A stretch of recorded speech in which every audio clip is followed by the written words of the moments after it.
Ibihe byiza kuri ukurikira amakuru n'ibiganiro ku Rumuri Media, ngo haye ikaze nawe niba uri mushya fata akanya gato ukande subscribe ndetse wibuke no gukanda ukazogera kugira ngo amakuru n'ibiganiro tubagezaho umunsi kundi bitazajya bigucika. Inkuru idasanzwe, ni inkuru ikomeje kuvugwaho n'abatari bake, ni mu karere ka Ruhango mu ntara y'Amajyepfo, ahavuga umugabo wishe inzoka ahita yotsa aranayirya.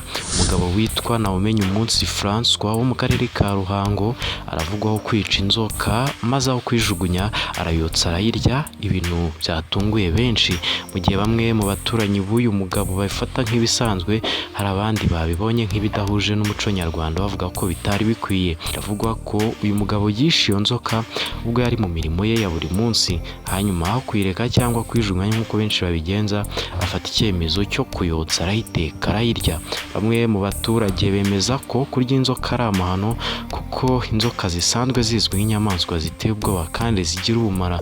Gusa kuri umunsi we ahamya ko atumva impamvu abantu batunguwe no kuba yatetse inzoka akanayirya, kuko ngo inzoka ari nk'izindi nyama zose abantu basanzwe barya.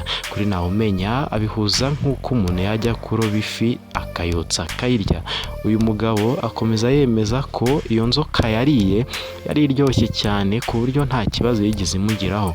Ni mu gihe kandi hari ibihugu bimwe na bimwe aho kurya inzoka ari ibintu bisanzwe. Umunyamabanga w'umurenge wa Ruhango Kayitare Welarisi yavuze ko ibi bintu byo kurya inzoka bidasanzwe mu karere ka Ruhango, kandi asaba abaturage ko bakwiriye kwitwararika birinda kurya inyamaswa z'inyagasozi zidasanzwe, dore ko zishobora kuba zabazanira uburwayi budasanzwe.